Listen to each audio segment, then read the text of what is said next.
बाबा जी और हुजूर जी की प्यारी साध संगत जी, राधा स्वामी जी। संगत जी, 13 सितंबर का यह दिन सचमुच बाबा जी की मेहर से कुछ अलग ही रंग लेकर आया। सुबह सुबह बाबा जी ने ओपन कार दर्शन दिए। उस समय कार की अगली सीट पर हुजूर जी भी विराजमान थे और शाम को ठीक 4 बजे सवाल जवाब का कार्यक्रम हुआ। जैसे ही बाबा जी मंच पर पहुंचे, पूरी संगत के चेहरों पर एक अनोखी चमक खिल उठी। शुरुआत में ही बाबा जी ने बड़े प्यार और हंसी ठिठोली के अंदाज में माहौल को हल्का कर दिया। आज के सारे प्रश्नोत्तर सचमुच बेहद रोचक और आत्मा को झोड़ देने वाले रहे। हम पूरी कोशिश करेंगे कि यह अनुभव आप सबके साथ साझा कर सकें। जब बाबा जी पंडाल में प्रवेश कर रहे थे, उस समय भजन चल रहा था, दुल्हनी तो ही पिया के घर जाना। इसके बाद गूंजा दूसरा भजन, हरिचित मोर जी मोर और फिर तीसरा भजन उठा, जब हम शरण प्रभु की आई। इसके बाद ठीक 4:08 बजे बाबा जी ने सवाल जवाब का सिलसिला शुरू कर दिया। आइए सुनते हैं आज 13 सितंबर के सवाल जवाब। एक भाई ने अपनी उलझन साझा की। बाबा जी, जब मैंने 5 साल पहले नाम लिया था, तो उन दिनों में मुझे अपने भीतर आपके स्वरूप के दर्शन होते थे, लेकिन अब नहीं होते। बाबा जी ने बहुत प्यार और सहजता से उत्तर दिया, बेटा, मालिक कभी भी जो कुछ देता है वह वापस नहीं लेता। असल में ध्यान हमारा ही इधर उधर भटक जाता है। जैसे अभी मैं तेरे सामने बैठा हूं, लेकिन अगर तू अपनी नजर कहीं और फेर ले, मतलब दूसरी ओर देखने लगे और कहे कि बाबा तो सामने बैठा ही नहीं है, तो अब तू ही बता, क्या सचमुच में कहीं चला गया हूं? नहीं बेटा, मैं यहीं हूं, बस तेरी तवज्जो कहीं और चली गई। यही कारण है कि हमें लगता है कि मालिक दूर हो गया है, जबकि असलियत यह है कि मालिक कभी हमें छोड़ता ही नहीं। वही भाई आगे बोला, बाबा जी, जब जीवन में मुश्किलें आती हैं तो हम डगमगा जाते हैं, हम घबरा जाते हैं। ऐसे समय में क्या करना चाहिए? बाबा जी ने बड़े सरल शब्दों में समझाया, बेटा, हमें घबराना नहीं चाहिए। तुम बस मालिक पर भरोसा बनाए रखो, मेहनत करो और आगे बढ़ते रहो। मुसीबत भी जीवन का हिस्सा है, उनका डटकर मुकाबला करना है। फिर उसी ने कहा, बाबा जी, मेरा मन करता है कि मैं आपके साथ बैठकर सत्संग करूं। बाबा जी मुस्कुराए और बोले, मालिक ने चाहा तो समय आने पर तुझे वह अवसर मिलेगा, पर बेटा, जब मौका मिले तो ज्यादा खुश नहीं होना, बल्कि सेवा को नम्रता से निभाना है। एक बहन ने हाथ जोड़कर प्रार्थना की, बाबा जी, मुझे अपनी दया और प्रेम का प्रसाद दीजिए। बाबा जी मुस्कुराते हुए बोले, बेटा, तुझे क्या लगता है, मालिक ने दया की बंद कर दी है?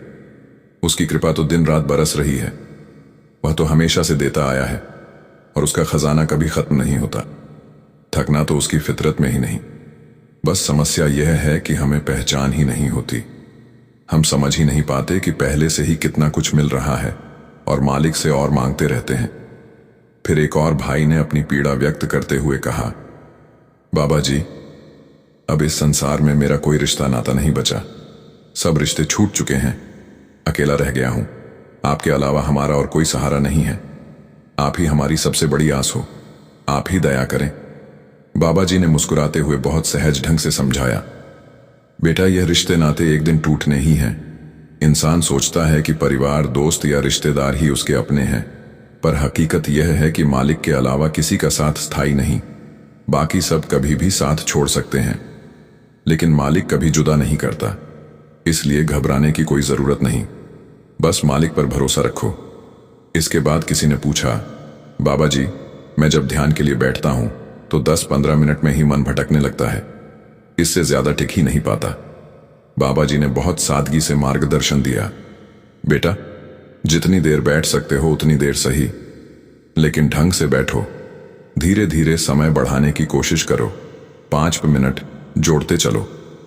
यही अभ्यास तेरी दिनचर्या को मजबूत बनाएगा और ध्यान में स्थिरता लाएगा।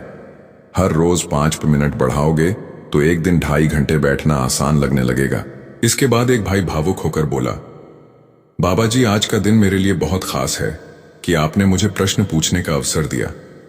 मैंने कभी नहीं सोचा था कि मुझे मेरे बाबा जी से बात करने का मौका मिलेगा। आपका बहुत शुक्र है जो आपने यह मौका दिया। आपने जीवन में जितना दिया वह हमारी अपेक्षा से कहीं बढ़कर है। मैंने जितना मांगा आपने हमेशा उससे अधिक ही दिया। लेकिन बाबा जी, जब मैं बैठने की कोशिश करता हूं तो मन टिक नहीं पाता, ध्यान नहीं लगता। क्या करूं? बस यहां भी आप कृपा कर दो। बाबा जी ने बड़े सहज शब्दों में कहा, बेटा सब कुछ ही बाबा करेगा तो फिर हम क्या करेंगे? यह परेशानी सिर्फ तेरी नहीं है। यहां बहुत से लोग बैठे हैं जिन्हें ध्यान लगाने में कठिनाई होती है, लेकिन बैठना भी एक अभ्यास है। अगर ध्यान ना भी लगे तो कोई बात नहीं, बस बैठने की आदत डालो और अभ्यास जारी रखो। जैसे बच्चा अगर स्कूल ही नहीं जाएगा तो आगे कैसे बढ़ेगा, उसी तरह परमार्थ में भी प्रगति तभी होगी जब रोजाना बैठने का अभ्यास होगा और अपनी ड्यूटी निभाने की कोशिश की जाएगी। इसके बाद उसी भाई ने दूसरा प्रश्न किया, बाबा जी मुझे धन दौलत और दिखावे का बड़ा आकर्षण है। मेरा मन दुनियावी दिखावों पर आकर्षित होने लगता है, लेकिन जब डेरे में आता हूं तो यह भावना यहां डेरे में नहीं रहती, लेकिन बाहर जाते ही मन फिर उसी में उलझ जाता है। बाबा जी ने गहरी समझ के साथ उत्तर दिया, बेटा हर चीज की एक सीमा होती है। पेट भरने के लिए हमें रोटी चाहिए और उसके लिए पैसा कमाना भी जरूरी है, पर असली सवाल यह है कि हमें कितना चाहिए। मालिक ने हमें जरूरत से कहीं अधिक दिया है, इसीलिए उसकी कदर करनी चाहिए, न कि हमेशा और पाने की दौड़ में भागते रहना चाहिए। फिर एक भाई ने प्रश्न किया, बाबा जी कभी कभी जब कोई बहन या भाई सेवा करता है तो लोग उसी सेवा को लेकर बातें बनाने लगते हैं या उल्टी सोच रखने लगते हैं। ऐसे समय में हमें क्या करना चाहिए? क्या ऐसे लोगों को जवाब देना चाहिए? बाबा जी ने बहुत स्पष्टता से समझाया, बेटा सेवा हमने अपने लिए करनी है, दूसरों के लिए नहीं। तुम्हारा काम है अपने हिस्से की सेवा ईमानदारी से करते रहना। हमें यह जिम्मेदारी नहीं लेनी कि कौन क्या सोच रहा है। मालिक ने हमें सेवा का अवसर दिया है तो बस उसी को निभाते चलो। अगर तुम्हारा मार्ग सही है तो दूसरों की बातों पर ध्यान देने की जरूरत नहीं। इसके बाद उसी भाई ने प्रेम से कहा, बाबा जी भटिंडा जरूर आइए। बाबा जी ने सहजता से मुस्कुराते हुए उत्तर दिया, ठीक है जी, जरूर आएंगे। बाबा जी ने जिस अंदाज में कहा वो सुनकर संगत हंसने लगी थी। फिर एक और प्रश्न एक बहन ने पूछा, बाबा जी मेरा भाई सत्संग में नहीं आता, मैं क्या करूं? बाबा जी ने संतुलित उत्तर दिया, बेटा चिंता मत करो, अपने हिस्से का काम ठीक से निभाओ। किसी को सत्संग में आने के लिए मजबूर नहीं किया जा सकता, यह सब मालिक की मर्जी से ही होगा। इसके बाद एक बहन बोली, बाबा जी मेरे एग्जाम है, आप कृपा और दया कीजिए। बाबा जी मुस्कुराए और बोले, बेटा तू पढ़ाई के लिए दया मांग रही है। मेरी तो अपनी पढ़ाई बड़ी मुश्किल से पूरी हुई थी, मैं तो खुद ही किसी तरह पास हुआ था, अब मैं तुझे कैसे दया दे सकता हूं? यह सुनकर पूरा पंडाल ठाकों से गूंज उठा। फिर बाबा जी ने उस बहन को समझाया, बेटा अपनी ओर से मेहनत करो और ईमानदारी से परीक्षा दो, आगे जो होगा वह मालिक की मर्जी पर है। उसके बाद एक भाई ने प्रश्न किया, बाबा जी नाम दान लेने के बाद भी कई लोग पूजा पाठ करते रहते हैं, क्या उन्हें ऐसा करना चाहिए? बाबा जी ने बहुत सहज ढंग से उत्तर दिया, बेटा मैंने कब मना किया है कि पूजा पाठ नहीं कर सकते, लेकिन याद रखना जो भी करो सोच समझ कर करो। अगर बिना उद्देश्य और समझ के कुछ करोगे तो वह सिर्फ एक रस्म रह जाएगी। पूजा करना मना नहीं है, पर उसका अर्थ समझ कर करना चाहिए। यह नहीं कि सिर्फ माथा टेक दिए और सोच लिया कि हमने तो भक्ति कर ली, बल्कि हमें भक्ति के महत्व को समझकर आगे बढ़ना है। इसके बाद एक भाई ने हंसते हुए पूछा, बाबा जी मैं जो भी सोचता हूं वह कभी पूरा नहीं होता, बल्कि उल्टा ही हो जाता है। बाबा जी ने मुस्कुराकर कहा, बेटा अगर तू उल्टा ही सोचता रहेगा तो कैसे सही होगा?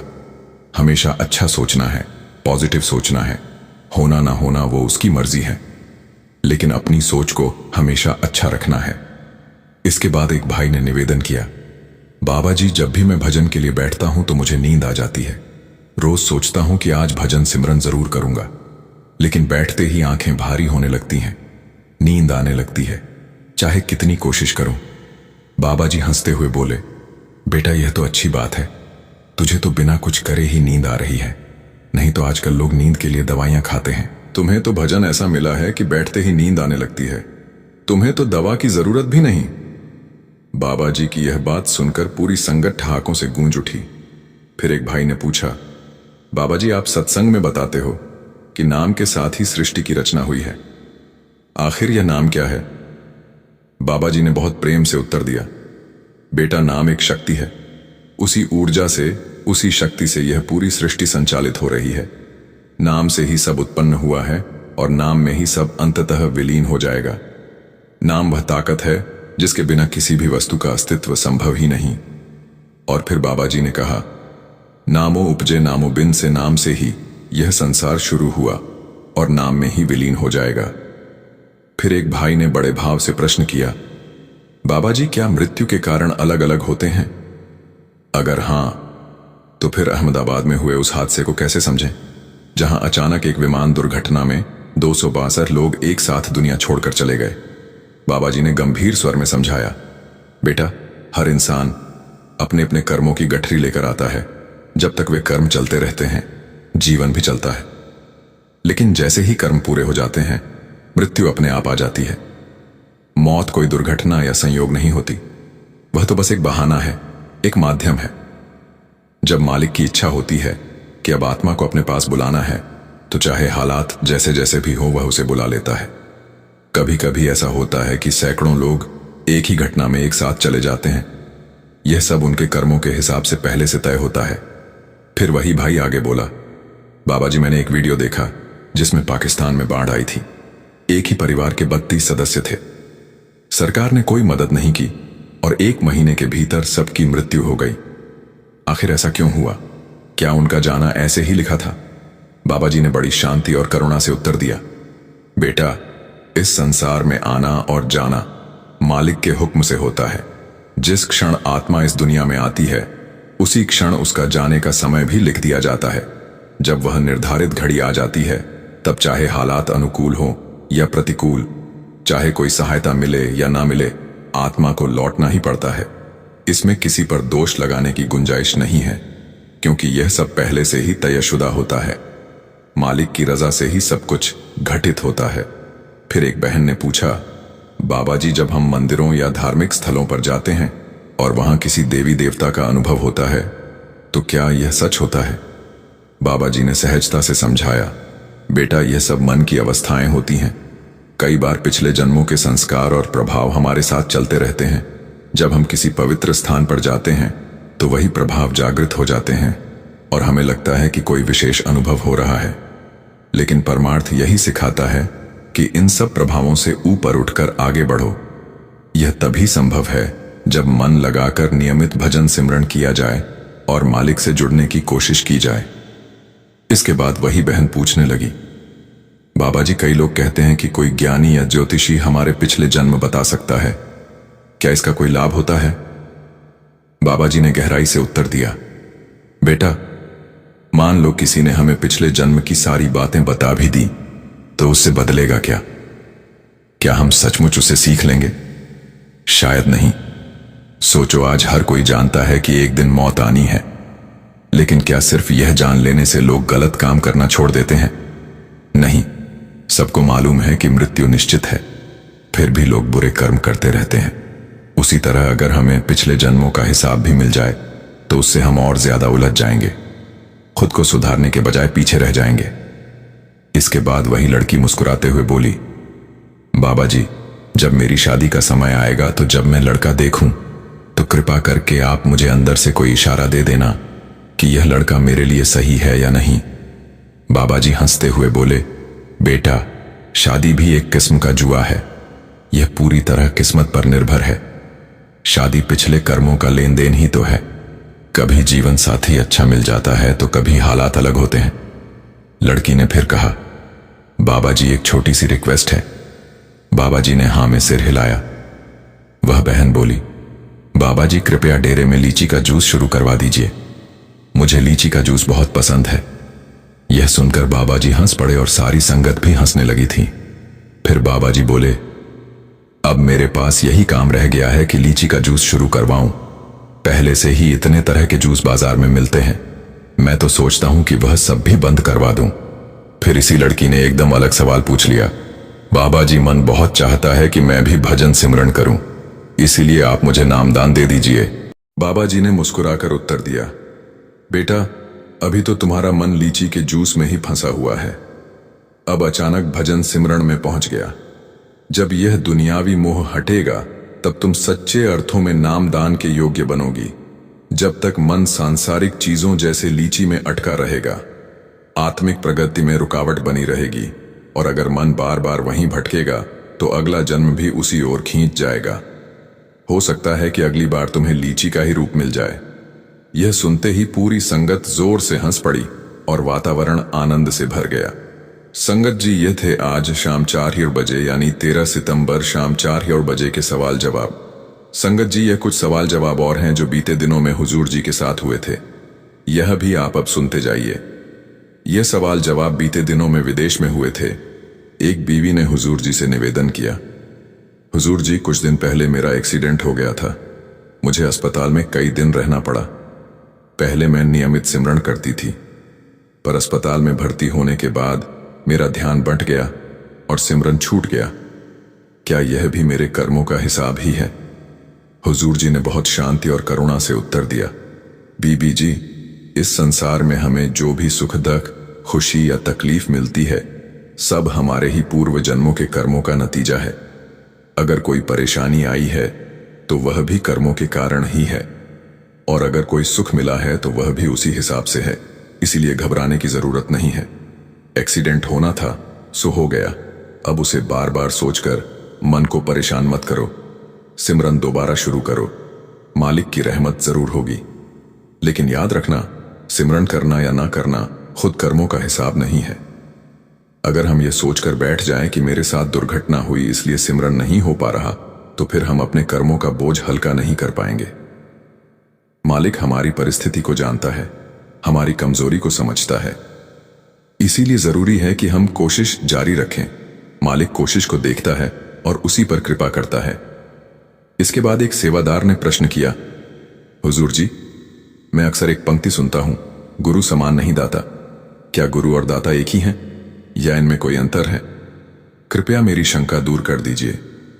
हुजूर जी ने बहुत ही सरल और खूबसूरत उदाहरण देकर समझाया।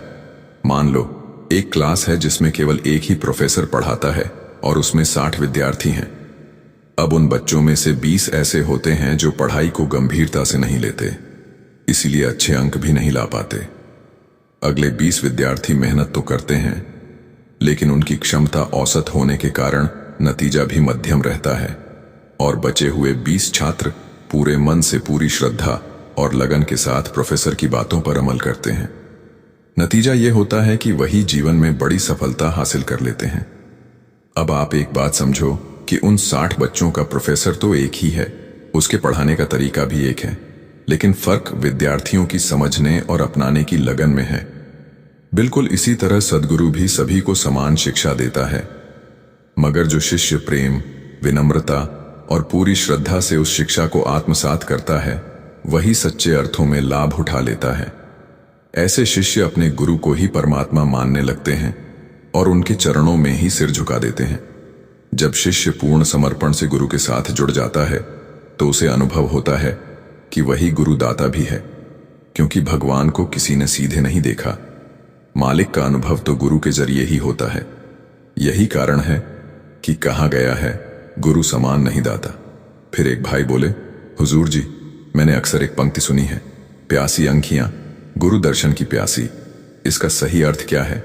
हुजूर जी ने बहुत कोमल और दयालु स्वर में समझाया, बेटा, इस शब्द का संबंध अंदर के दर्शन से है, बाहर के दर्शनों से नहीं। जब इंसान पूरी तरह ईश्वर भक्ति में डूब जाता है, जब उसके भीतर वैराग्य गहराई से जाग उठता है, तब आत्मा सद्गुरु के चरणों में रो रो कर अर्जी लगाती है। वह गिड़गिड़ाकर प्रार्थना करती है, हे मेरे सद्गुरु, मुझे भीतर के सच्चे दर्शन का अनुभव करा दो। जब आत्मा इस भाव में होती है, तब उसकी तड़प इन शब्दों में झलकती है, प्यासी आंखियां गुरु दर्शन की प्यासी। इसका मतलब यह नहीं कि आंखें सिर्फ बाहरी दर्शन के लिए तरस रही हैं। असली अर्थ यह है कि आत्मा भीतर के परम सच्चे दीदार की प्यास से व्याकुल है। आत्मा प्रार्थना करती है कि हे सतगुरु, कृपा करके मुझे आंतरिक दीदार बख्श दो, ताकि मैं जन्म मरण के इस अंतहीन चक्र से मुक्त हो जाऊं। फिर आगे एक बहन ने विवाह से जुड़ा प्रश्न रखा। उसने बड़ी सरलता से कहा, हुजूर जी, मेरा रिश्ता वहां देखा जा रहा है जहां परिवार के सभी लोग नॉनवेज खाते हैं। मैं उलझन में हूं कि इस रिश्ते को स्वीकार करूं या मना कर दूं। हुजूर जी ने बहुत सहज और प्यार भरे लहजे में उत्तर दिया, बेटा, इसमें कोई बुराई नहीं है कि रिश्ता वहां किया जाए। अगर वे लोग नॉनवेज खाते हैं तो उन्हें करने दो, यह उनका तरीका है। तुम्हें बस इतना ध्यान रखना है कि तुम स्वयं नॉनवेज मत खाना और अपने घर का वातावरण प्रेम और शांति से भरा रखना। सबसे महत्वपूर्ण यही है कि परिवार में आपसी मेलजोल और स्नेह बना रहे, ना कि झगड़ा या क्लेश हो। इसके बाद एक बहन ने प्रश्न किया, हुजूर जी, मेरे नाना नानी और दादा दादी सभी ने नामदान लिया हुआ है। मैं अभी पढ़ाई कर रही हूं, लेकिन मेरा मन भी करता है कि मैं सिमरन करूं। अब क्योंकि मुझे अभी नामदान नहीं मिला तो मैं क्या करूं? हुजूर जी ने बड़े स्नेह और अपनत्व से उत्तर दिया, बेटा, इस समय तुम्हारा पहला फर्ज है कि तुम अपनी पढ़ाई पूरी करो और अपने पैरों पर मजबूती से खड़ी हो जाओ। जब तक इंसान आत्मनिर्भर नहीं होता, जीवन में तरह तरह की कठिनाइयां सामने आती हैं। इसीलिए सबसे पहले शिक्षा पूरी करो, अच्छे इंसान बनो और अपने जीवन की नींव को मजबूत करो। अभी तुम्हें जरूरी नहीं कि सिमरन में लगो। इस समय तुम्हारा ध्यान इंसानियत, नेक दिली और अच्छे गुणों को अपनाने पर होना चाहिए। जब समय सही होगा, मालिक की दया से बाकी सब अपने आप हो जाएगा। इसके बाद एक भाई ने प्रश्न किया, हुजूर जी, जब मैं भजन सिमरन करता हूं तो कई बार ऐसा लगता है मानो मैं बहुत ऊंचाई तक पहुंच गया हूं, लेकिन अचानक एहसास होता है जैसे मैं नीचे गहरी खाई में गिर रहा हूं।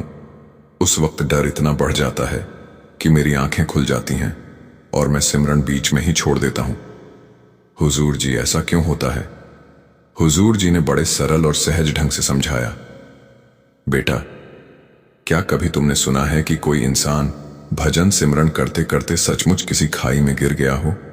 यह सब मन की बनाई हुई कल्पनाएं हैं। मन हमें डराने और भटकाने के लिए ऐसे दृश्य खड़े करता है। इनसे घबराना नहीं चाहिए और ना ही इन पर ध्यान देना चाहिए। तुम्हारा काम बस ये है कि भजन सिमरन में टिके रहो। ये डर और गिरने का एहसास सब माया का खेल है, वास्तविकता से इसका कोई संबंध नहीं है। फिर एक बहन ने बड़ी मासूमियत से हुजूर जी से कहा, हुजूर जी, आज आप बहुत सुंदर लग रहे हो। हुजूर जी मुस्कुराए और बोले, मतलब पहले मैं सुंदर नहीं दिखता था। यह सुनकर संगत हंसने लगी थी। फिर वो बहन कहने लगी, ऐसी बात नहीं है हुजूर जी, आज से पहले आपको सिर्फ तस्वीर में ही देखा था और आज सामने से देख रही हूं। यह सुनकर हुजूर जी मुस्कुराने लगे और बोले, अगर तुमने मुझे तारीफ दी है तो मेरा भी फर्ज बनता है कि मैं भी तुम्हारी तारीफ करूं। तुम भी बहुत अच्छे लग रहे हो। संगत जी, हमने आपको आज 13 सितंबर के सवाल जवाब और उसके बाद हुजूर जी के बीते दिनों में हुए कुछ सवाल जवाब सुनाए। हमारी आपसे एक ही विनती है, कमेंट में राधा स्वामी जरूर लिखें और अगर आपको अच्छा लगे तो आप इस चैनल को भी सब्सक्राइब कर सकते हैं। यहां हम आपके लिए बाबा जी और हुजूर जी के सत्संग और सवाल जवाब और साथ ही डेरे से आई हर प्रकार की सूचना लेकर आते हैं। राधा स्वामी जी।